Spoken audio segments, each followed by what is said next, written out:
Mi va pleurer, mi a fait déjà deux fois nous le nouvel arrivage. Nouvel arrivage, mi a prêt à porter des simen doudou ham hamole. Jintakwe à dodio, à kweteo, singlichi kwasio, sio mi a dona le nous gomme. Afia dona ubu bole di. Denis fokpa nyako, sio dona alebebe. Nous be ivo ham hamo, nyon nous pas ou à dodu nyako, tout que kwasio, pakle kola dodio, porte-monnaie.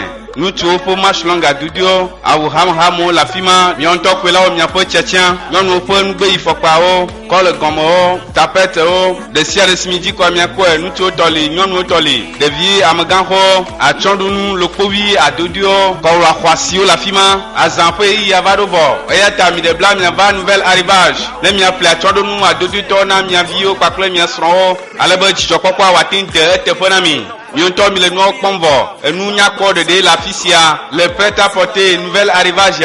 Nous si à nous si midi quoi mi a quoi, nous tu peux tapette à Dudio, roba fokpa n'y a quoi, à monsieur Motoli, n'est pas gamaga sokwa la si au han, n'est te gumi quoi, au han la porte au gomme. Mais les peu tu bien pas nouvel arrivage quoi, elle a dôme, sur la dôme, PA, au rond toku, à monsieur Meneva. I'm seven of the government, Babona Gato, a guy, Musuno, Lapoto.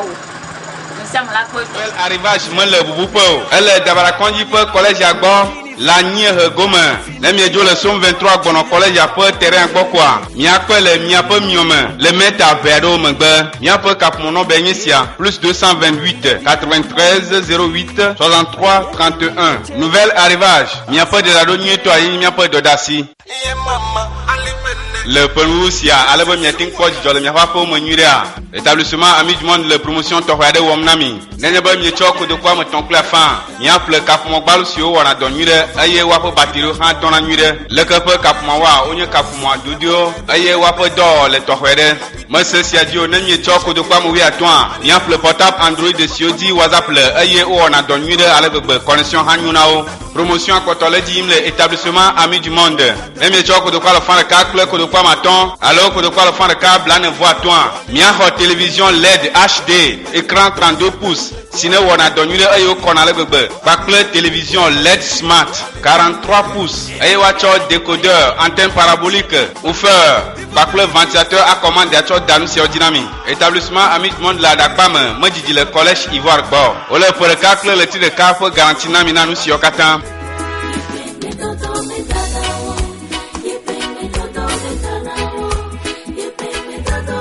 Mi va pleurer, il n'y a pas de fokpo le cordonnerie David Leroy. Cordonnerie David Leroy, il n'y a fokpo faire sinon le fin pavé. N'est pas le chokota du fac qu'on a pas mais elle miam le établissement elle serait pas hadame. Kakane mi chwa da kwa pose audience qu'on a fin pavé a. Mi a quoi le mi a pas du si me mettre à rafia kere établissement elle serait nous. Agba de fokpo de de sièle si 10 000 quoi mi a quoi la fima. Mi a fofo sinon do posia. Yento du tuna fokpo o nude. Elle na bena fokpo o na nude. Aine mi plem kan dina mi be a donami. Elle a be do noa de Bakla Badia Dudio Chao, le cordonnerie David Leroy, Fefem Leo, na mere doit faut pas saper gako le jimana yahme Badia Fopawa, Kwafima no Sama, Modo Dali, Emi va fisia, Ola Kwe me onami, e mi ha mi akwa mi akwa le leji, mi afofo Davidia, e wona fopa, e yo ga dranendo, neni ba fopa grenami, Centuria, lo moto fe kaya, emi cheve pe do pe kwa, ela tro wa onami yeye. L'établissement David Leroy, mi akwa fopa hamo abe fermé présidentiel à Dudio, pot de pêche tapette nu pied ham si le bena o nuire bubu si o yona be sabo pakle babouche le nyon peut tapette à Dudio cordonnerie David Leroy peut do pe le bufunami ayo le betende dinami bena azanfe isia yadidi ga dinami ayere mi dava mi le ga sokonda si alebe mi ba chan fokpa ham o si o mi ado acho do achona mi ado ko le azanfe isia o.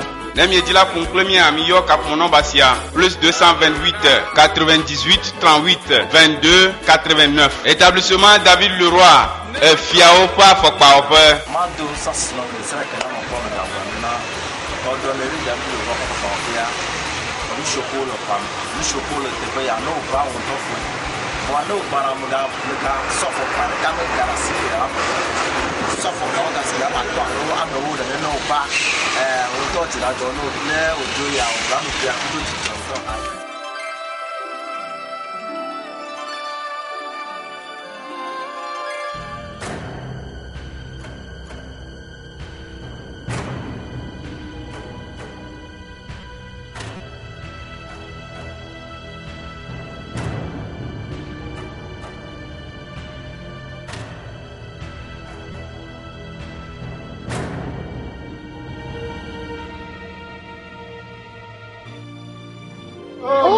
đó là mà mi ở đây mà lực xem à mà mi ở đâu nhá mi phải lấy xíuเลยđó nunca nyesia ejo le modejo la yete nyamete le photo adenyu do la hein mà cái nào mu la mo la de ko chi la de photo via de ale bo wana hi he bi wakata wanya no si kuma wo Jezabel ne nya minna mona mate ko ma de photo a oh au de tu gwinya vinya de manyala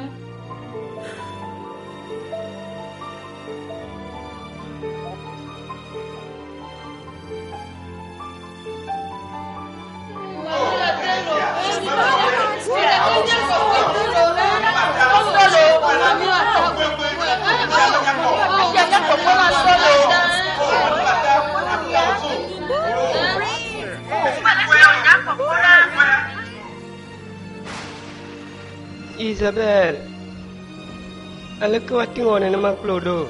Bola si ole nu akule ba joglan so ne da. Niveau de dernier nous sokatan. On a essayé de cap mon la Isabel Jo. Ni matin que mon ao.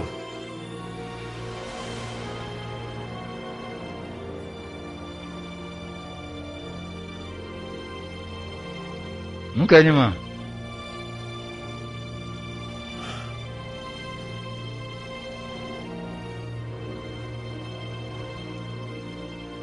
Maunya. Nu gande nyesia. Le mano ke akpena na si o le mia pe du sia me dome. Nkpekpe si enya jwa be tian. Ta voin pe nu kenyesia. Mami wa tasia nkpekpe van van yo nya. Mami wa to munye nu frofro. Ma po nu wa ha onya. Juan. Jezabel mo nu barade ko. Mo jago. Eye mo le nu gbe na America nu. Gake egblem le nya nu nya Alva. Fifi Laya. Juan Fredo Fajogan Trozu Nukoko na Medesiare. Elle quoi ba Isabel Simonia chene. Ye fa mo gali jono ko wa. Mano kensi mi khobo wa odona mi an pepe oyan. Akpavi.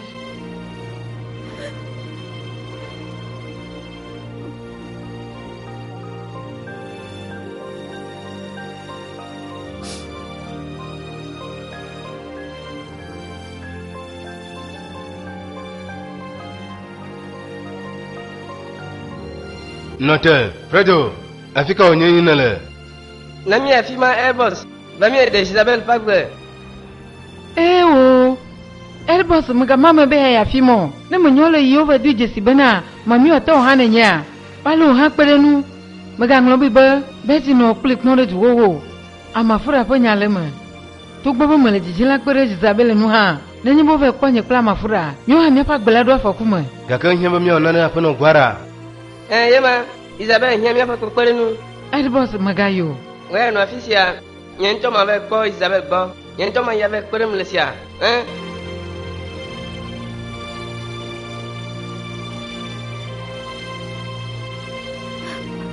Abono gwara, alo la dir bana miya. Alaka le bema wado, mala nu kwama. Makwa nyima gala so zomoa. Nyo note. Nyama tinka fai.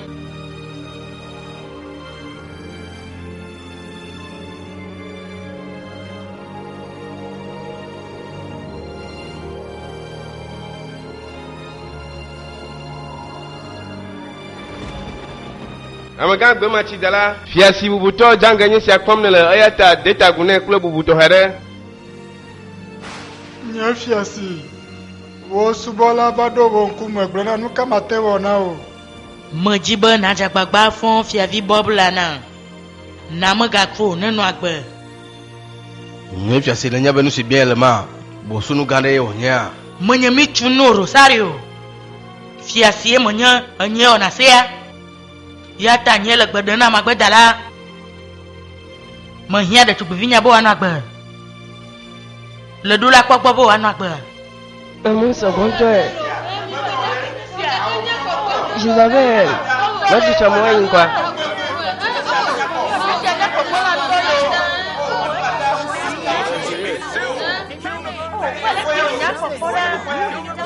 Mami attends, mami attends.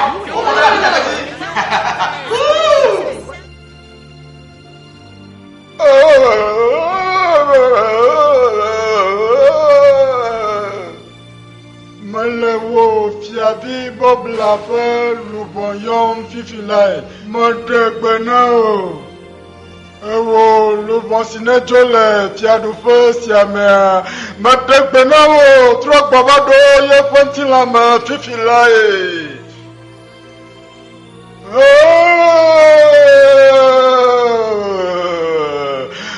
Malagbadeno trogbado ma fifilai mi wo papa mala mi de dal les rek mo jano mo tumu mi dasile nu wabo Isabella mo no para onyo mo on para rek na mi dasile nu nu ka yesia tike to ba ni bravo ko na champi bi lai nya bo nya si ogbo mi le male mo mi dasile nu na wabo nga tene le mamya tata plido ala ba ko nyi onya Afrika yimila Nontolo Momo c'est essence de faire piscine à toi. N'engale Isabelle Boyinke. Oh Maonya, nous t'avons connaissé Alfredo. Enyam goto alo akpavio. Menyam no goto non. Boy. Lu pepe o nyene sia. Isabelle magavone sia, me la bisera. Boy, nous on va la fisia, on va te on va plus. On va te la fisia ka ba. Ah Isabelle, ni mai fa la bisia. On va bisia plus subana, mando la va pasime. Alakana na ojodo jolo so bon la fisia. Blenar boss never olale ha. Ni mate ho no no jiso tabojo le gbogbo no wa Nya. Nyenta makana ji ala fana la fanji. Nde chubi mako de gane bona. Onya mo mele kwekwe na mnyo. Obo wenya mo si la senyenu no goma. Menye bona no afisia no nyekrum ano fludu mo le senyure a. Nu sile jomare vie ble o nyina wa ya. Enyo mo de fonya mo zero river. Elbons mo ba fisio. Nya sino gori fila ma fura hangle. Kama joye buboy dasila nunya. Tore kama no mesiame. Awo Isabelle nyama tinjura le bao man na fisia. Man de siswara dugo. Nyeti wanu siadu. Mina mama vai amakala no apone amakala onye. Anwa gbogbo fisia. Luka onto susu be vala on la fisia. Ijo la fisia la poma mi mate di adogo a. Bravo mionu magafune ko.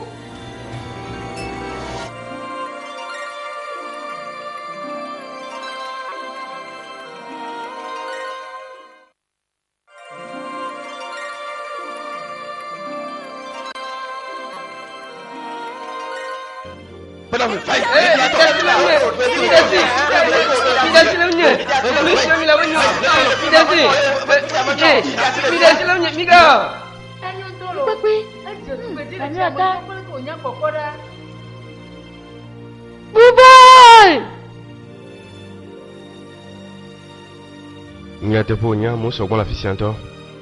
Chande wa so pon ko nunu si o to gbejo kwa de kwa mo so na gbon ba ko na. Mga glo na be Isabella mo ntonto nyolo. Ela bono glo na ma chiro nya gbon. Amagbedala. Nuka te hebon chi gbaje jolo nyino vi. Oh, fiadi bobla. Wolu kona kede mayo. Lu vosine de gole, fiadi bobla me. Malagbede no fifilai. Kerema. Trogere me fadieme. Ne wa pagbe. Nuka nyele chocho deji. Nyefiasi, nyemenya lesi magolo na sianoro. Fiadi bobla foluva de gole, ye fontina mawowo. Alagba onye, nu se ma deba mo, le nu le jagbagba na e foluvo wa trogere mo. Alfredo. Plena nuka jiga na va fisia. Allo Isabelle page na va. Beti jujonsia. Ma jujonuka. Ta fleche me de kuku na mi. Me de kuku amosia me poto na va gbanya. Te mi jesi de ka kwinya kposia. Ye pon kwenye Fredo legal speech o Joan Fredo pa Joama. Ana odo kwe flode nu no nkpekpe malo. Asi mo kponye be na nu kpekpe onyewa. O nyatepea. Nuka. Nyamate hom se ajiso. Alo mo nyatepea. Nuka de ma de glo na monsieur la fille bana ala pada mala de ita. Glo no be ka de dere kama le yekle Isabelle domo. Alo de le jila dun pido ki o dan kpekpe mata. Glo nya sile mi kuli domo ya nawe. Nyate po nya poto le gaspi. Donya mne mi amaga de gaski. Kadede ka onyele mi kple doma. Alo do mi kple Jezabel mi na tutu kple mi no le bebe mi a.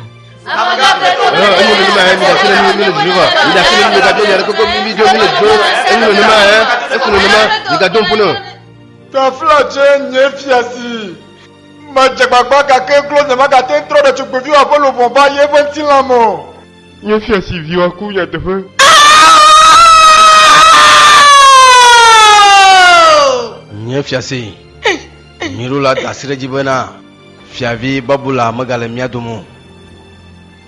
Oh, ni matelo Nusia matin bama sereni abadu manyila matin kwale. Ala kudu chukuvinya kokola te kwale ro. Babula.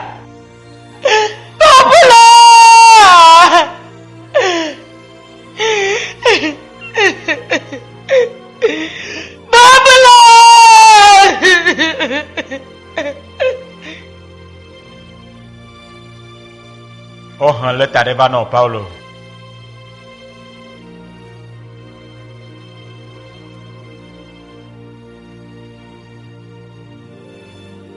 Tinti veru Japani wo. Oh, la que no atima le fifima. Ne manye de no tatiambe ya be 10 km le wapa pe moa. Mark. Enyu nene ma. Ne de nyi me de shilume ogbo magbo. Eye mojo de Japania. Alaka mawa nyanya te pak fura maga johan nu. Nonya. Bulonu sinava mala mi fula maga johan tungu nemi. Gachowa anya be manya te pia alumima.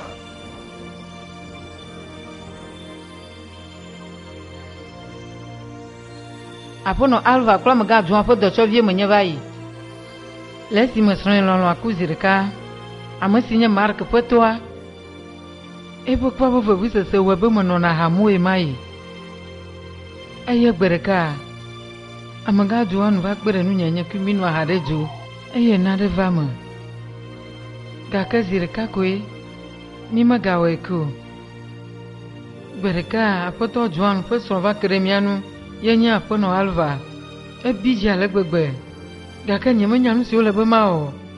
Nono ma webe na unya dugula pe mazirika. Ye maya funu asinyavo.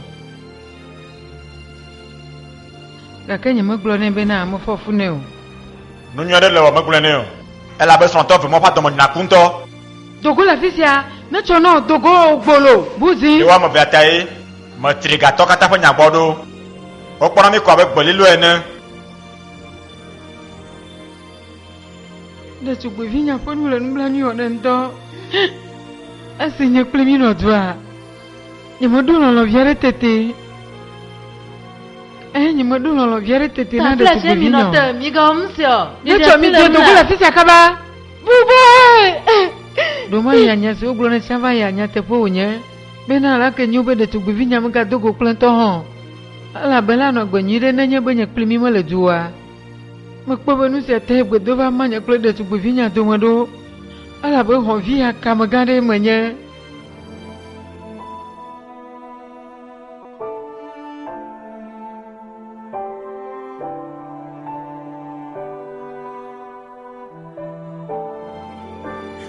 Vinya chonye nuwo noke. Ala be mawlanya te pedo.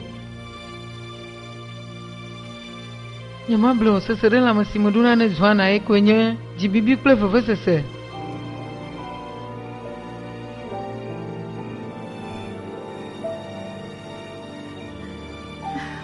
Ne biji du hele gbegbe. Ele chire ponya gbaklo oji blibo. De se ko menye be ovo no ha be na jima nonya. Ala be menye pe de kapivia. Aho vinya. Kade dar ke malo kule jwan domo. Ma jesi ho. Ma ho le chio. Ya tamodola no kwa mabeto we no. Nyerka pe ho le chi. Nyerka kwenye jila silasiwa. Eye molo Paulo, molo alegbegbe.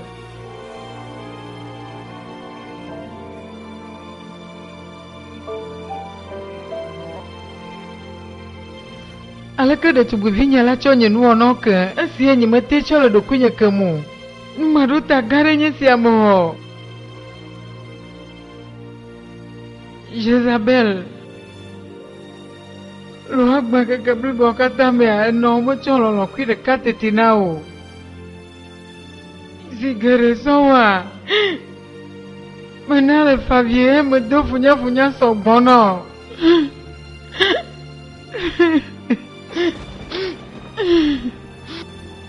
Lucia, mekpɔ ya dzɔdzɔ le dzidziƒo ŋkpɔ mɔa dzi eye mekpɔ Jezabel gblɔe na nyateƒe wònyea Jezabel kple Isabel ame ɖeka wonyea ɖetugbiviwo si bu le dzidzima ma mamɛvi nya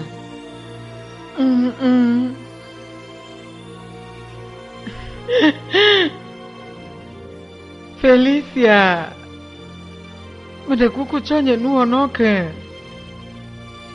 mese tame ɖe wò kple ɖetugbivi nyanu ŋutɔ tafla tsetsɔe ke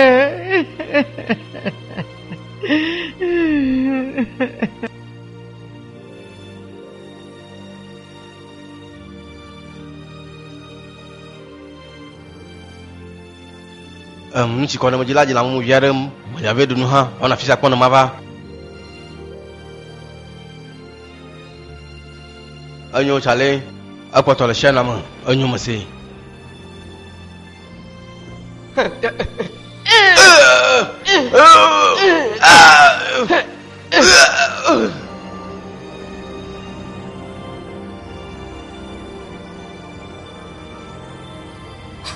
Boboy, kau nak balik lagi setelah dua hamil.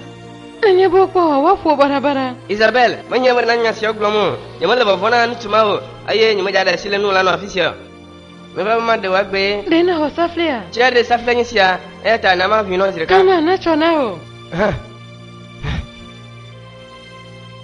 Melau falanya, kami sia nu sia ni nyo. Ni maglu dah nama siamu.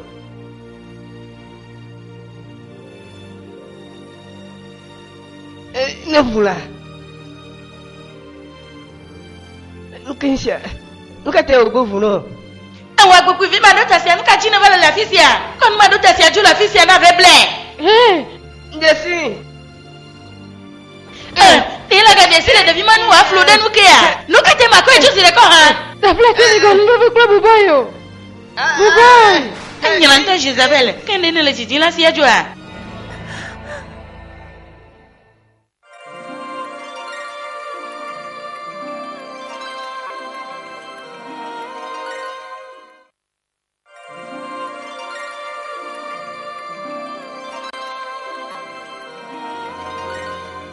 Nuka ogele le azon Lucia. Mande de tu bevinya pagbe mendola kperenu. Nyaha ma klodoi. Akpeno kaka Felicia. Ma hion la fima. Ala bene me la fima wa ni menya le si wa va tue dure me gblente fo ni o. Le dola plondoi. Eno ele kpotonye Lucia. Eklo mi nya nyire bena de tu bevinya le jibidon to. Ese kpena sogbon di mamele si enye kple mi dogoa. Doko no tanye vria ta yo biji nenema. Gakela trone ni beto je se mesilenya. Nyamakara jibela lo aho ma be no eno Felicia. Manya Jezabel nyide de tu bivinya de onye makare jibena. Ele no asine ji apolon lo ji vava. Yata ide gbo Lucia.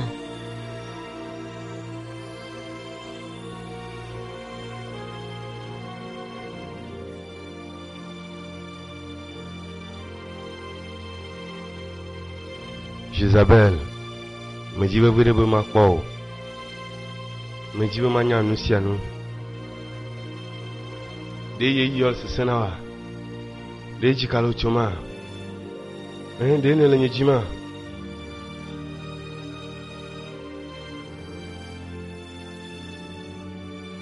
Fifi la ya nyeme tin le dukunya lemo. Ala ba nyeme nya no sima o ne nyeme mo ba dolo nkumo. Nyeme le narke gomo semo. Mo kale sie ma ja gbabo ma teru kunya da gale no. Na de kuku gale na antena de no ko Jezabel.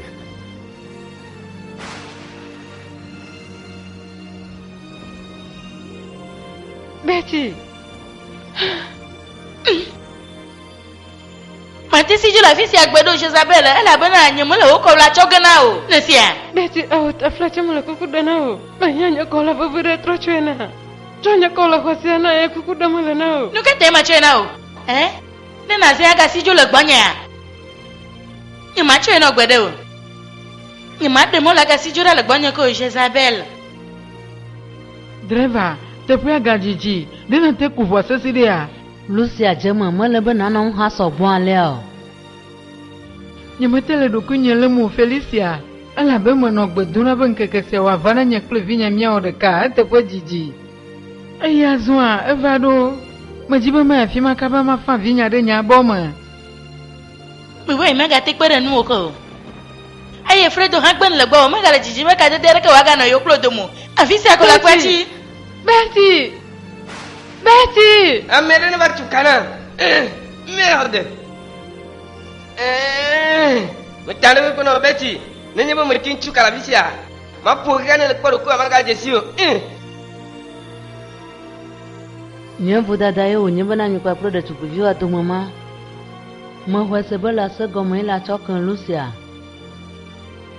Asi madu jesi amasi Isabelle nyi zireka. Jibibi kula holo bia so katana le jimone ma obu zireka. Ma cho onu onoke o. Gake dogbere na ma obu wa cho nya hanye nu onoke.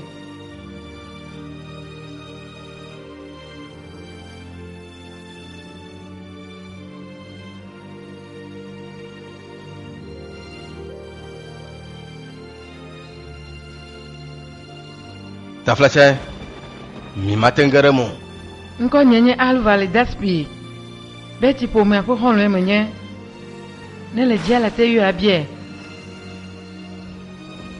Agnon la te vai.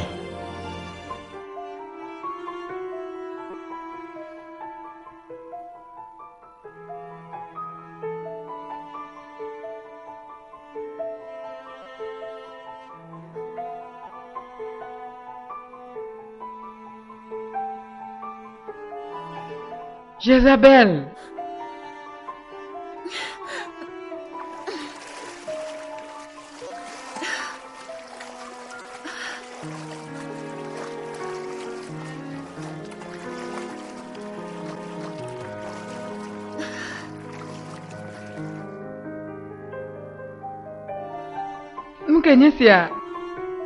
Nukenyisia ho okplo.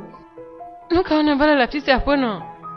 Dena va fisi be ya dovlon. Ayon bonu kwekuya. Ba fi fo devi mania. Mama ta do kunya da gara le Fredo noa. Enyo mo le bona gbo iyo. Nya pa kle do mama to hanvo.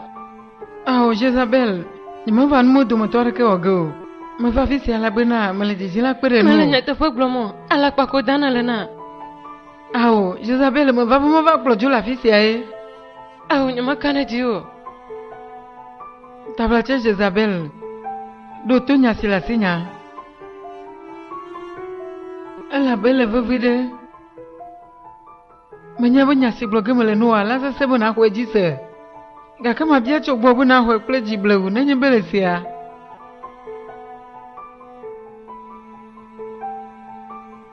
Da tugbe vinye nenye Jezabel. Aye nyenye no.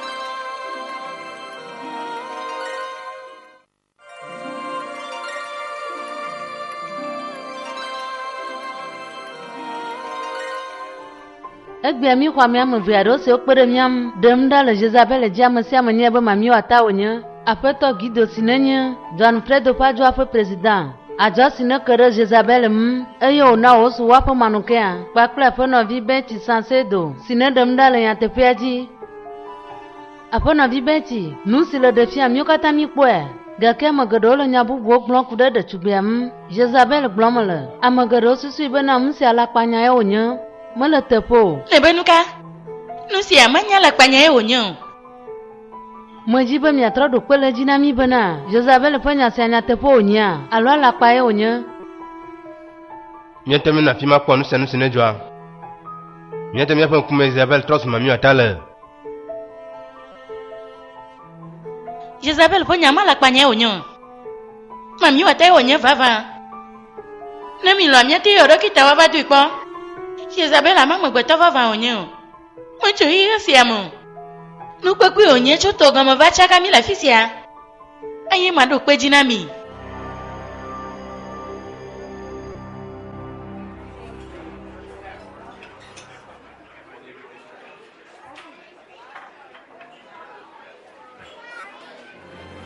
Honyo, ndiye mala pame gya.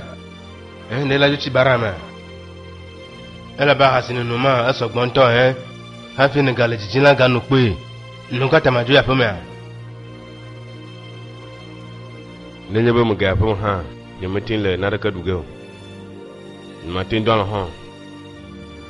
La be sia si mi onye kwa. Ye pon kuma ko kwa mo na. Maka Isabel pon kuma. Oh. Isabel.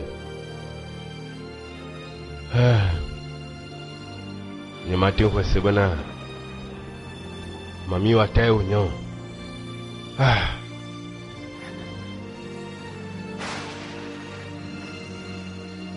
Awenye no nyovava.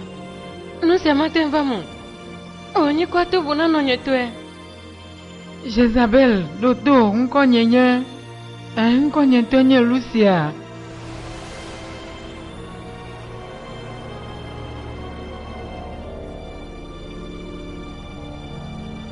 Lucia. Nonya sinajima.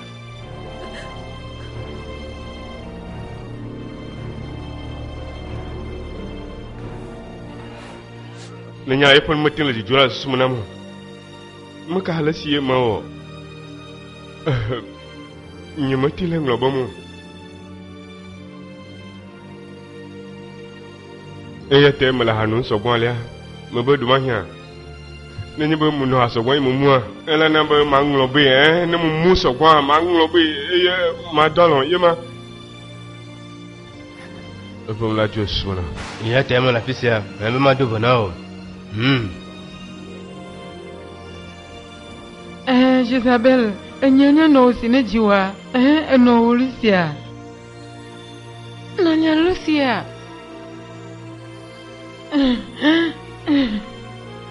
Ato jiji hata fa jiji. Majula fo ma ba gbogbo ba ma te kare nu o. Ala panya kron atro de ka. Ma ka fiar ke na nenye bele tronya popo.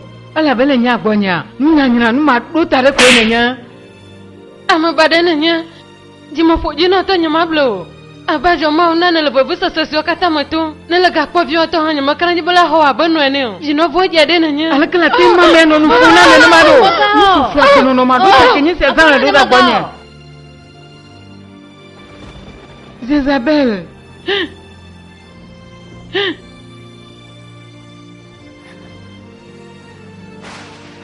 Jezabel.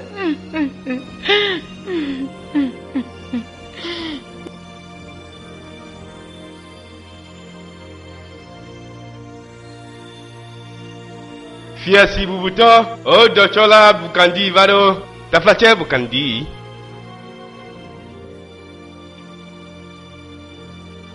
Asi na dari mya po fia sejia, na gado jikaka va fisia ke abukanje. Nando jinto hafi gava fia sabalo bukanje. Anyuna na Rosario. Hafi la na vovon adonye dochovi hohwa. Nukata mano aikpo mia senya si o rewane mia kengbo. Mo va fisia kle su ma ga trosu bo ke nye fia si. Dochovi mado te nenya. Nyama karajibe. Nye fia si ala no aga hoko. Dia si lo nukengbo. Dochovi. Nukata ene trogbo va. Amo gbesi ene no chichimbe ya un. Awo budada onye wona le nye fia si. Nyama ji gbere po be ma wo. Na manya wo yo amakai. Ando kuno nyobana ke blana mbe. Nonya siji mama mi ata jinyo tade. Daka wo ya. Mando jinyo dako. Malona hawo agbeto. Awo Jezabel manya te femo, mele mago masemo. Dako nyemanya beda tuguvinye nenyo.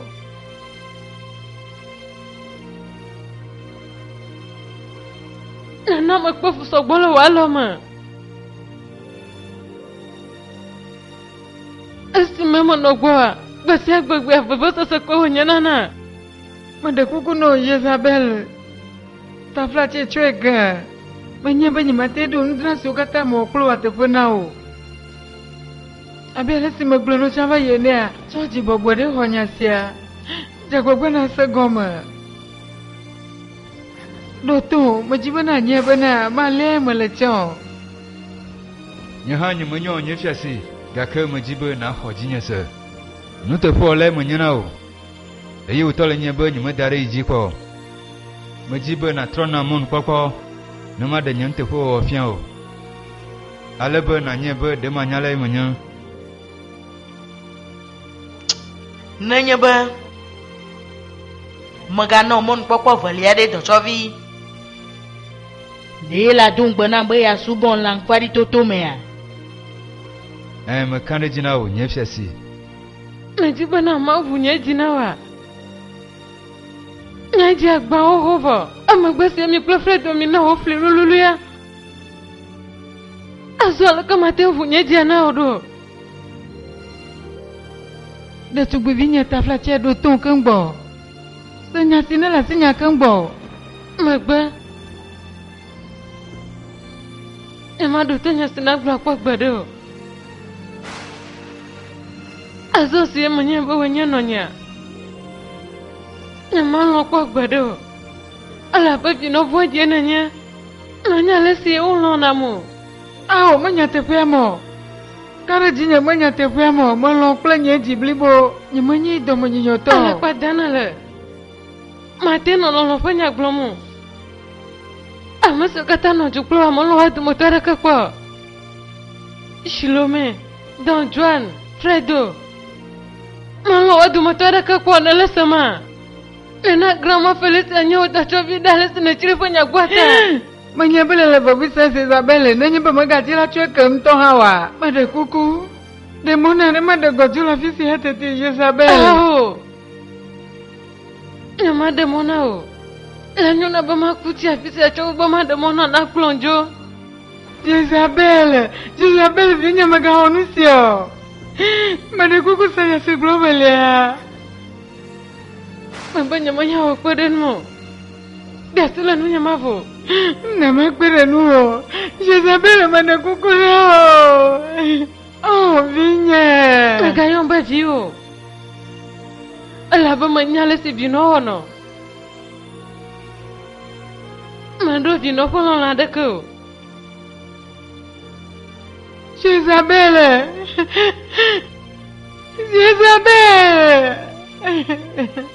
Vinye tafla tse tsoeke.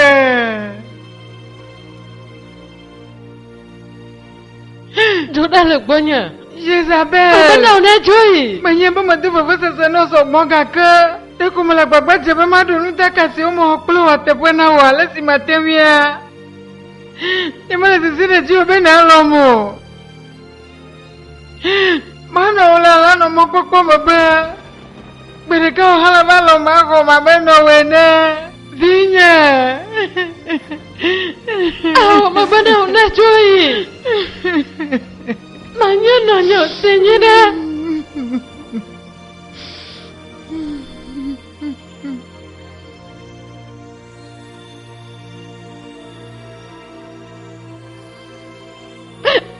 Mebe ne wò ne tso yi.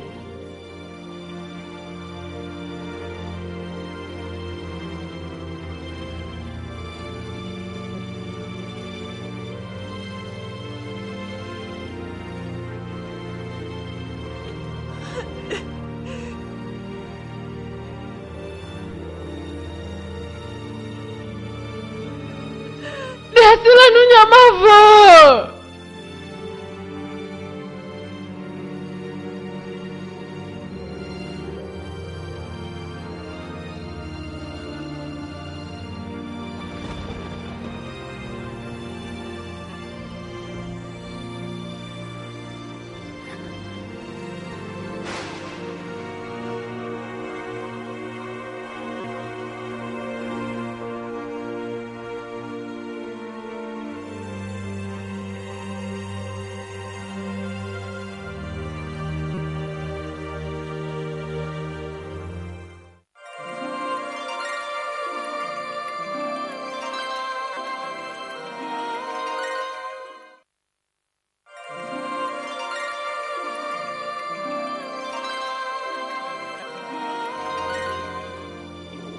nunyere onye bụ mkpọ nye bụ nye ọnụ akple yo gake esi m nọ telefon kume bọbọdụ nsọ gbọn labe eno jijin bụ ya trọkere fachi anukwe ne la tiang la to hwede alo mema nye fia si lono janga de ne kande wonya wuchu sine wajibana ya to khwa mo fofle bukanji ma waga bano je tona le fia samia aleke la gatin kande am mo fion la ba aye ne jiro Aya kila makeglo no bana mo horenya de si bukanji magla jisa. Kama nye fia si nuka tene nombo waga trova fia samdo. Ame ade glo na mbana nyachi bukanji gbo ole. Ya tai nyen kudola no ya kama majido. Nusie webe mo trolon hwele fia sama. Le monde popo mieux to la labo ava. Modula lo chesia do fia sia bebire. Modu sesenam se madebe. Elon ya ba achia le gbonye na. Azon ka ogemile. Ma le bukanji makwe. Aye ma ho nyachi ada le si makane jinao. Modula dezon kaba. Afi obanye ba achia le gbonye ho ya. Modula de fagbara. Lebe ya via. Na mo venye fo do favia. La na ma te gugune. E ma te zan chesia. Acho wi bobwere.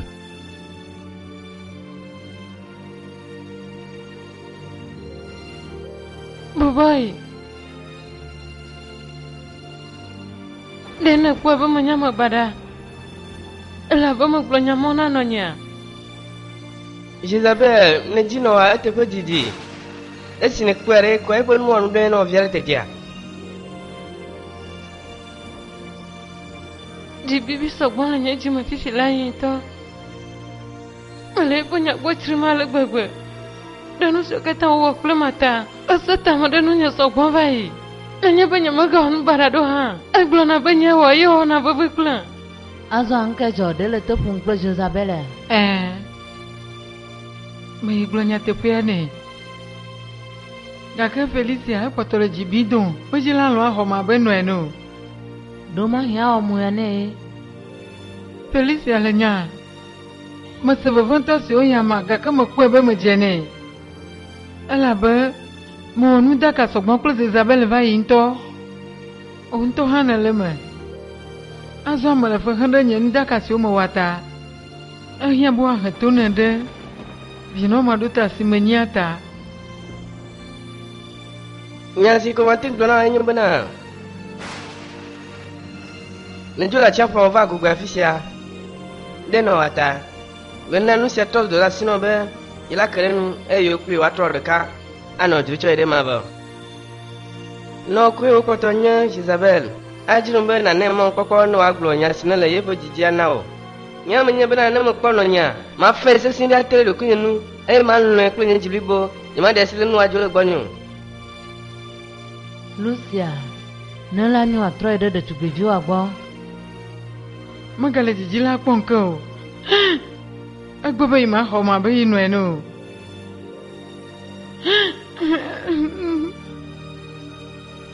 Maduba basa sani apa. Negbobe ima ho mo wa, ye panyale ma. Anyo mi le mami watama. Emi andi dans la piscine ma. Muka nya. Minata. Afika mi klon le yin. Hey, afika mi ja klon Isabelle ai. Hey, onu tisia, muka kasile nu. Muka ni le jijela kwa klon. Tro yegbo. Neni be potole jibindo. E magale jibe ya kwa o ha. Maga blade ka dadile no no siamu. Ehia o Lucia. Be vieto le yi siamu. Nawa nye bena lele magbena yi. Jezabel! Boboy! Jezabel! Afika onya mi klon le yin, nuka oga mi tuta klon. Afika mi klon le yin, mi klon na masa.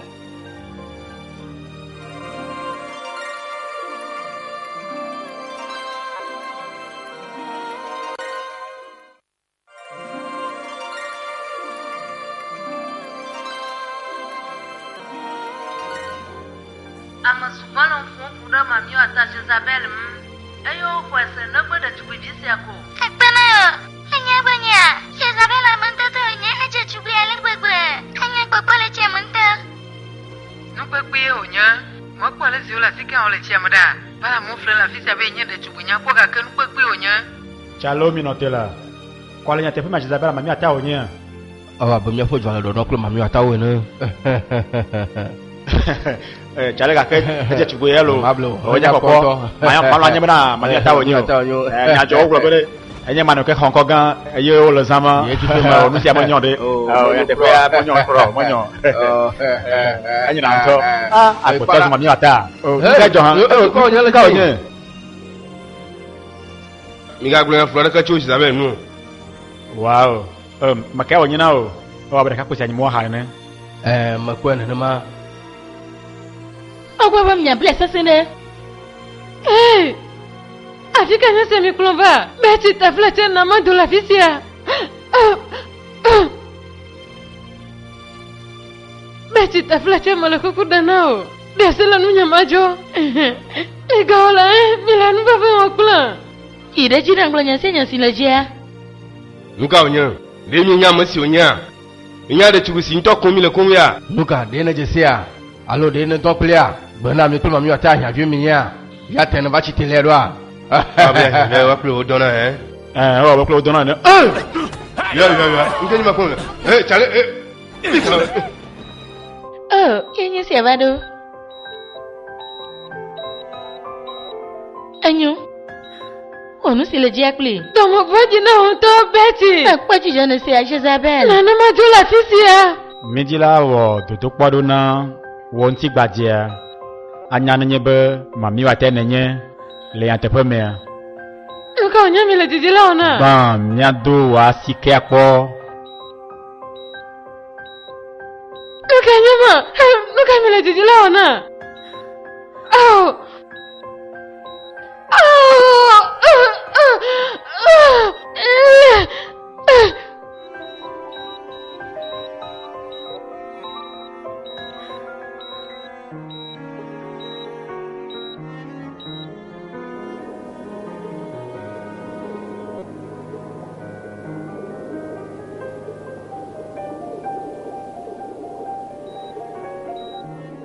Mandula dem sian du mana fia sia lebo adon za siam.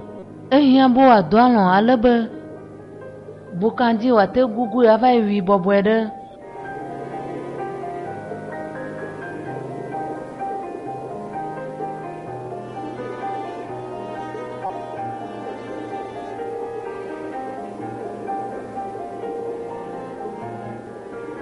Arana.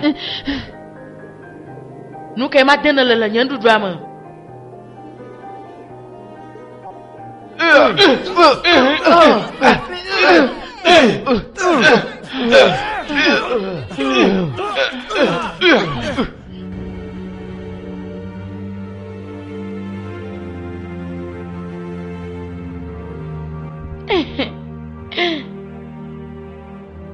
Mandula tasire jibe.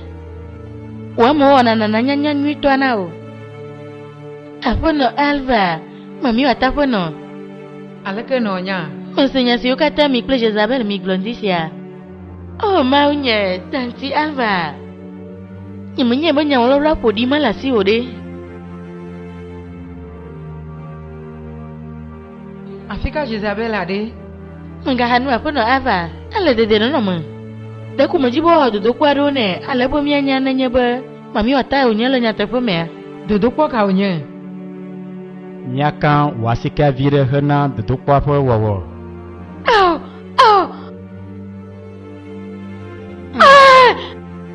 Ta flache mi jojo. Donc tu as vu, ta flache non dodo kwa volia pour jajaro wo non tatadi. Ede sela nunya mala kuku dana mi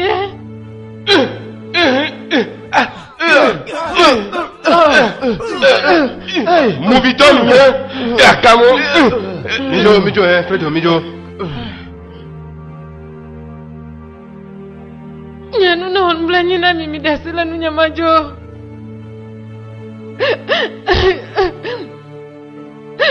Taflate mi dasila nunya milan babe wakla. Milan babe wakla. ne nu bara de jore de tugbevi nya dia ma wo zire ka beti enye bo wela wu de tugbevi agba avi wela va no ma manga mama na beya dungo jina mu no avi wa kweta lai alo de le jibe ma globa ye pasi ke a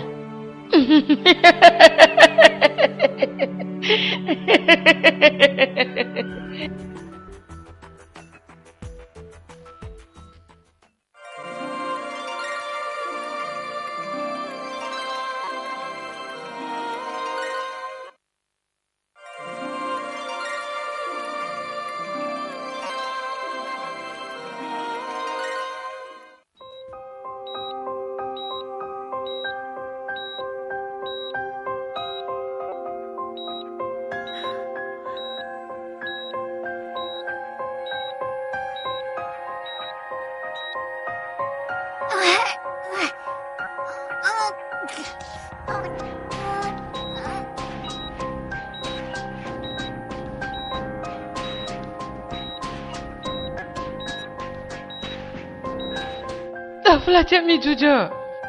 Akbenami.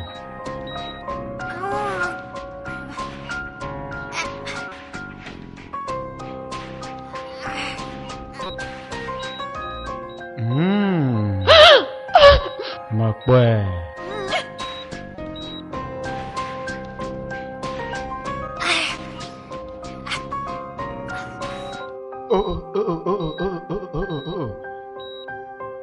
Wabla ula hemi wonuvo. Asuna nama. Tafla che jemala hein de tugbe.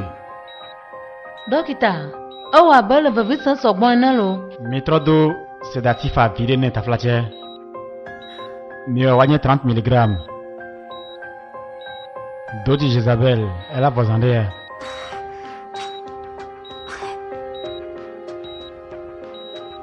Oh, mamie. Qu'est-ce que c'est?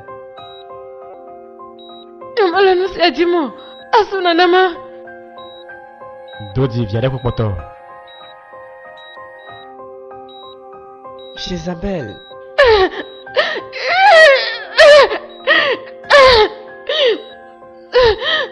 La flatte.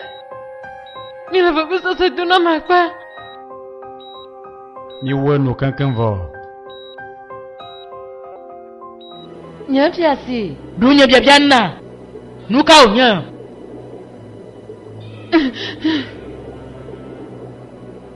Musi ocholo na pavie. Lati na makotola donju. Nuka dumi la denya, nuka nyemya poplanya. Nuka tena cho nusi avala ndu modana do. Nuka ta. Dunya biabiana. Ne cho du biabiana. Uwa mo pepla. Dunya si biama la wan. Nanye mu mala chichimbe ya tuwa. Akama dunya nkaba. Chasi bukanje chwena. Aba madenu do mo no plus suba. Nela bia na ya loma. Bukanje makea.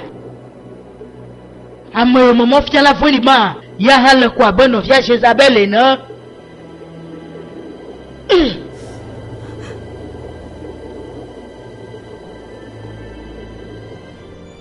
Onya me ganfredo. Mpo Jezabel teleji sozame.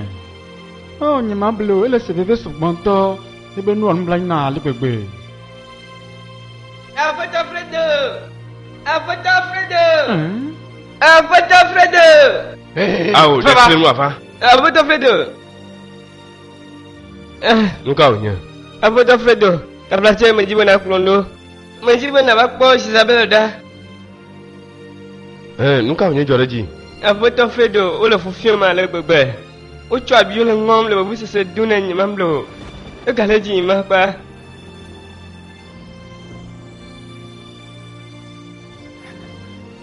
Avota Fredo. Mala kuku dena mala klojino magagbo mala kuku. Taflache va de Isabel Fagbe. Mala kuku dena taflache. Nyento menyebana magale panyabolomu. Ela banyak mami wata. Gak mau bafisi ala kuku dena oleh pengkoma. Magagli dara bose sisiamu. Ela bana nusine juami ya habu budada wanyo. Avoto Fredo nenyebe magalan lo mohare. Mereka kuku no dena tiwa ye viara tetia. Mereka kuku na wa maga.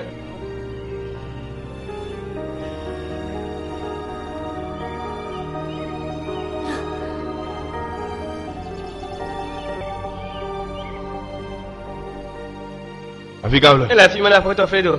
A filmé là. Elle est tiens là. Ta flash. Matin garamo. De ko me dit la pompe. Yo kata mi nya masi me nya lo mema.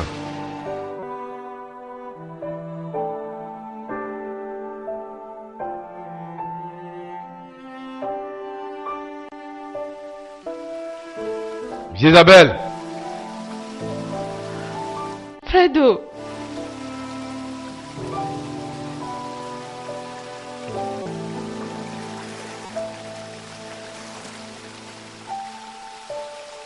Fredo nanya di telepon kakak. Masih sih bermagavak mondo. Kakak va danya go. Tapi lecet lenya lo. Dena te danya bia.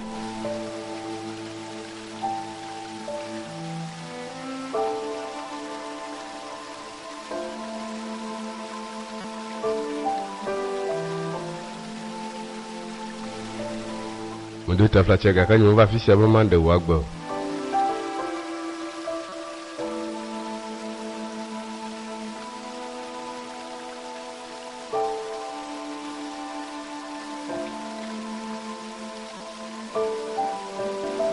Bobo e bien chogbo ni moment va fi se.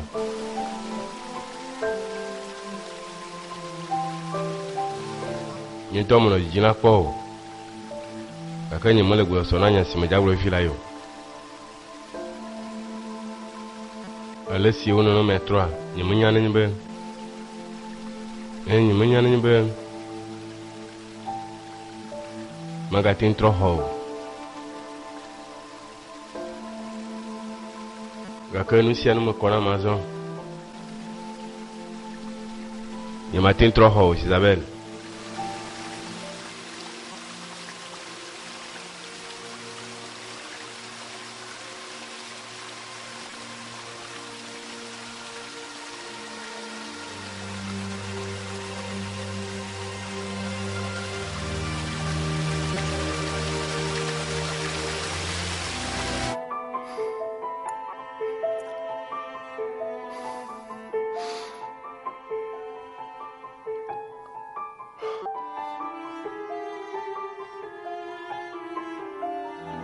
Dene hlena de kude Isabelle noa.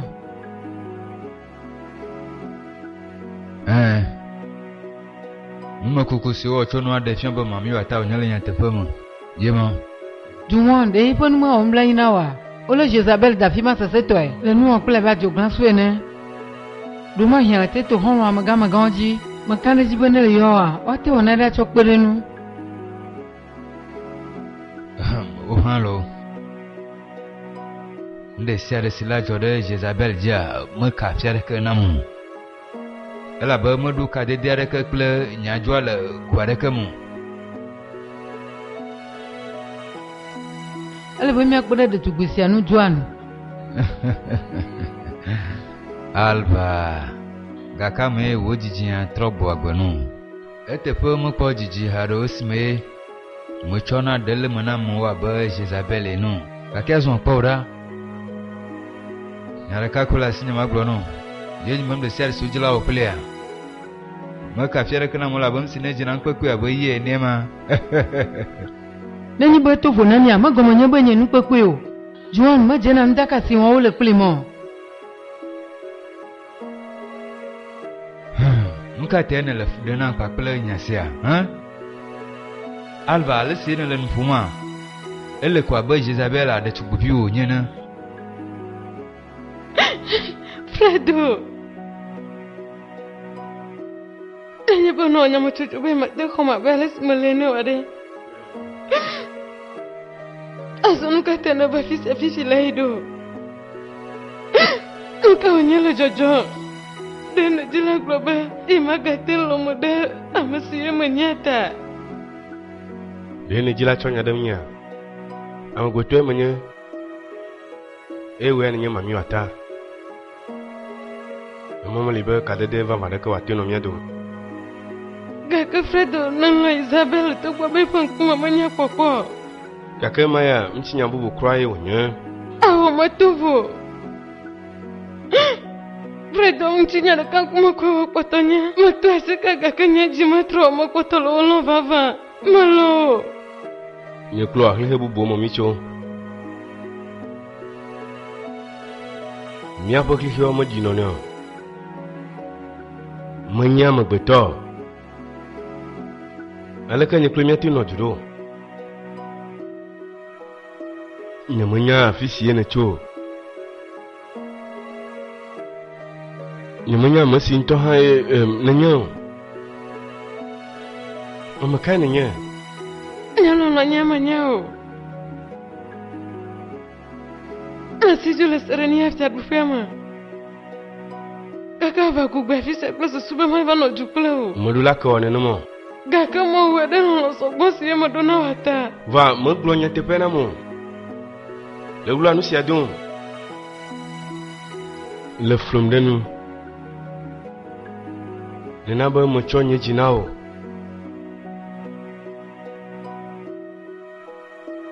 Nala bana gadda goma sogbon. Nonya sinelo ujijana masa zireka. Ala pa manyanu pepialo. Mami wata nanya bana kwa mama lo vovodu na wa.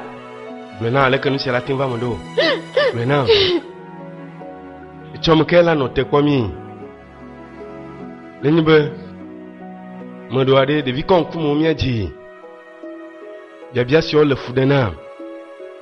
De la jima mi atavio na ma. Ayi aleka nye klo miati no agbero. Nyanya mabunu mo katako. Dako molo no klanya jiblibo. Kakezo manye. Manye penanya kwa flo magateno ju. Ala pa magajila no muda masi manyata. Musa katanya buda tayonya.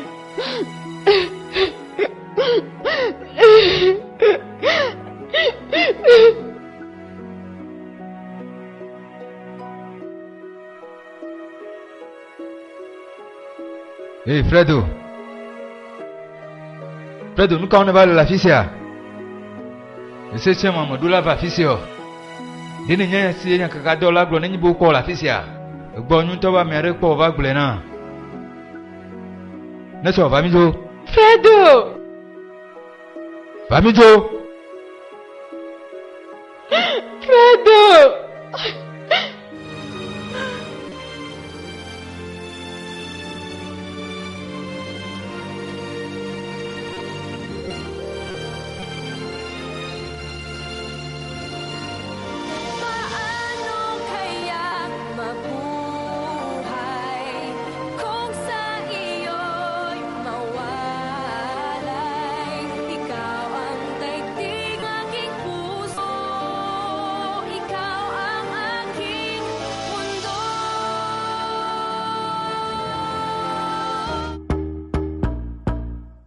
I know that goes mama baby.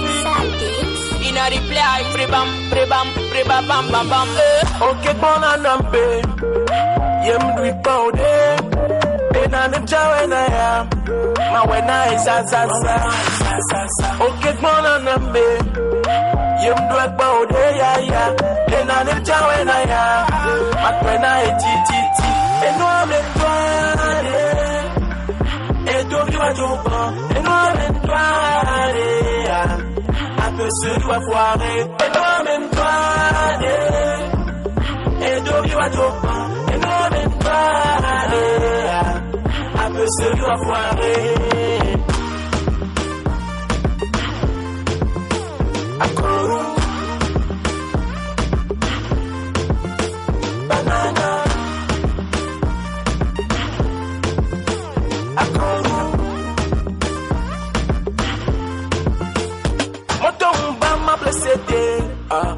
C'était à la vierge, où y'a Rome et ma graviade, et rassou bon les dits.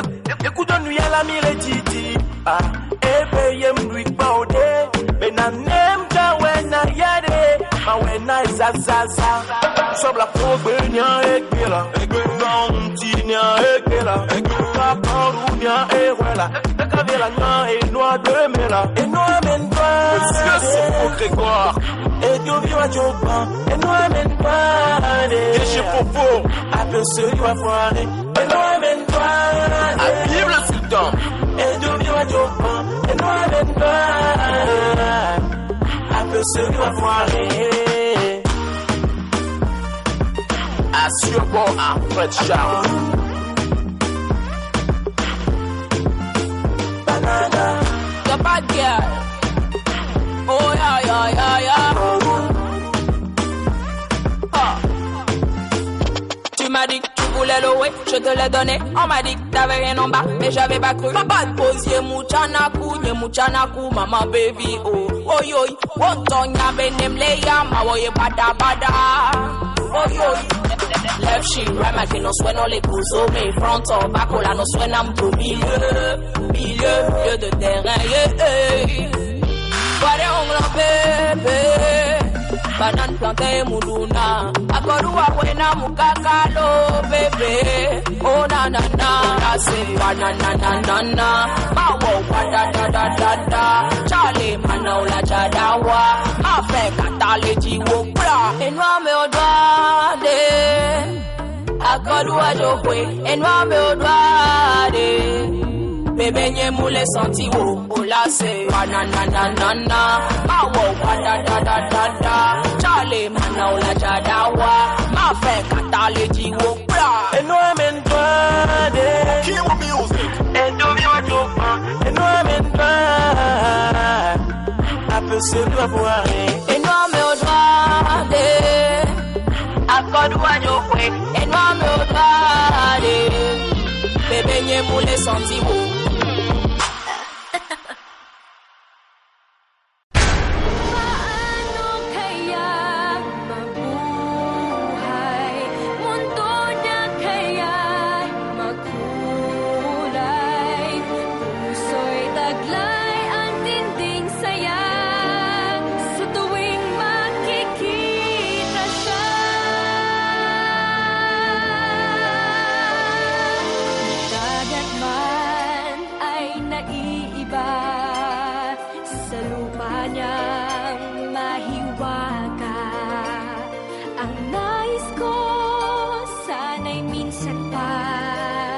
Makita siya't magkasama pa, tahakin ang kanyang mundo, nahawak siya